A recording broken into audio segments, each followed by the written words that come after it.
भारत में कोरोना संक्रमितों का आंकड़ा 73 लाख। इसी के साथ कोरोना के एक्टिव मरीजों का आंकड़ा 8 से 9 लाख के बीच में और मरने वालों का आंकड़ा है 1 लाख के पास।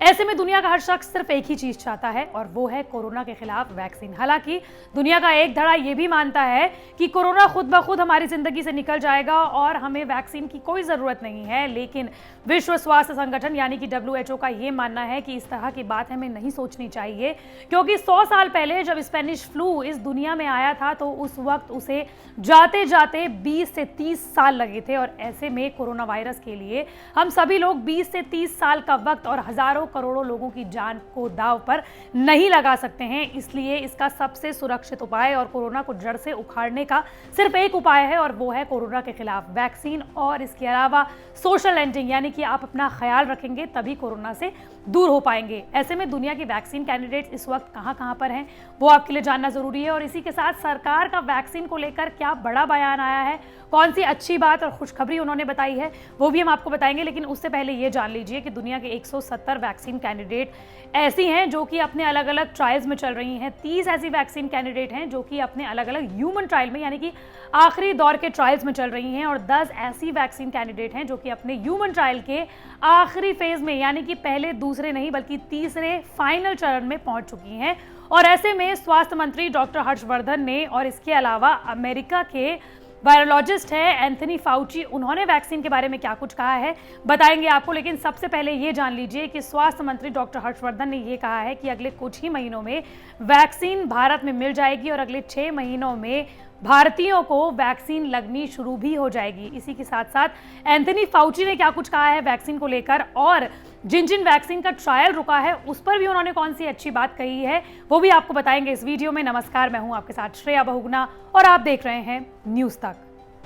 आपको बता दें कि स्वास्थ्य मंत्री डॉक्टर हर्षवर्धन ने रेड क्रॉस सोसाइटी की वार्षिक बैठक के दौरान इस बारे में लोगों को बताया कि भारत में जिस तरह से 3 अलग अलग वैक्सीन का ट्रायल अलग अलग स्टेजेस में चल रहा है उसे देखते हुए साफ तौर पर यह कहा जा सकता है कि बस कुछ ही महीनों में वैक्सीन जो कि अपने एडवांस फेजेस में है उनका डेटा उन्हें मिल जाएगा और मार्च 2021 तक तकरीबन 25 करोड़ लोगों को वैक्सीन दे दी जाएगी। साथ ही उन्होंने ये भी बताया कि 45 करोड़ लगभग वैक्सीन की डोजेज उन्हें मिल जाएंगी, जिसके बाद 25 करोड़ लोगों को 2-2 डोजेज दी जा सकेंगी। आपको ये बता दें कि इससे पहले भी स्वास्थ्य मंत्रालय ने ये कह दिया था कि जिस तरीके से कोरोना के खिलाफ वैक्सीन बनाई जा रही है उसे देखते हुए ऐसा लगता है कि कोरोना के खिलाफ शरीर में रोग प्रतिरोधक क्षमता को मजबूत करने के लिए, एंटीबॉडीज को मजबूत करने के लिए 1 नहीं 2 नहीं बल्कि 3-3 वैक्सीन की डोजेस भी दी जा सकती हैं। और इसके लिए सरकार ने दाम को भी तय कर दिया है। आपको बता दें कि सरकार जो है वो कंपनी से $1 यानी कि 75 रुपए में इन वैक्सीन को खरीदेगी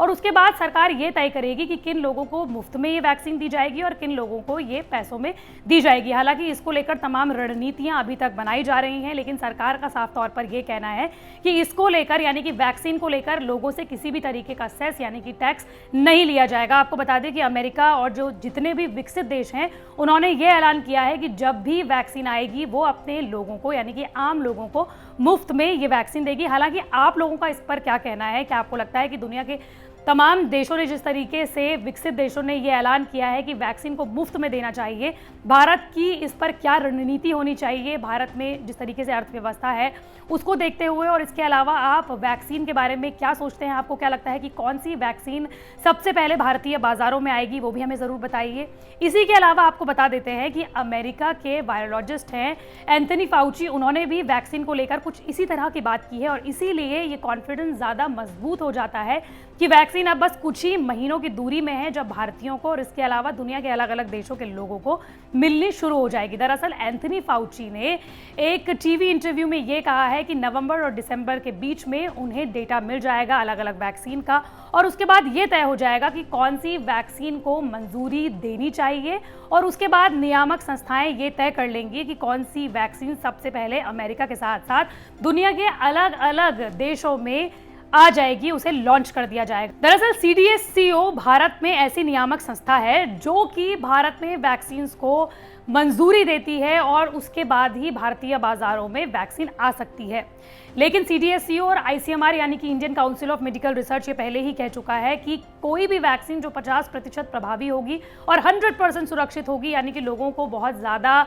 इससे नुकसान नहीं होगा, तो इसे लोगों तक पहुंचा दिया जाएगा, उसे मंजूरी दे दी जाएगी। अमेरिका में जॉनसन एंड जॉनसन कंपनी की जो वैक्सीन है उसका ट्रायल रुका था क्योंकि एक पेशेंट के अंदर कुछ साइड इफ़ेक्ट्स देखे गए थे और उसके बाद WHO के साथ साथ तमाम अलग अलग नियामक संस्थाओं ने ये कहा था कि इसको देखकर ऐसा लगता है कि वैक्सीन का जो काम है वो सही दिशा में जा रहा है, क्योंकि अगर किसी वैक्सीन में बीच में कोई खामी नहीं आती है तो ये अच्छी बात नहीं होती है। साथ ही आपको बता दें कि डॉक्टर हर्षवर्धन जो कि स्वास्थ्य मंत्री हैं भारत के, उन्होंने खास तौर पर लोगों को ये हिदायत दी है कि जब तक वैक्सीन नहीं आती है आपको बहुत स्वच्छंद नहीं होना है, आपको अपना खास ख्याल रखना है, फेस मास्क लगाना है, सोशल डिस्टेंसिंग का पालन करना है और अपने हाथ बार बार सैनिटाइज करना है या फिर आपको धोते रहना है। और इसीलिए आपको बता दें कि आने वाले दिनों में त्यौहार आने वाले हैं, नवरात्र शुरू होने को है, उसके बाद दशहरा, दिवाली, छठ और तमाम अलग अलग त्यौहार आने वाले हैं, इसलिए आपको अपना खास ख्याल रखने की सबसे ज़्यादा ज़रूरत है। मंडे टू फ्राइडे में इस तरह की वीडियो आप तक लाती रहूंगी। अगर आप भी किसी टॉपिक के बारे में जानना चाहते हैं तो कमेंट बॉक्स पर ज़रूर बताएं।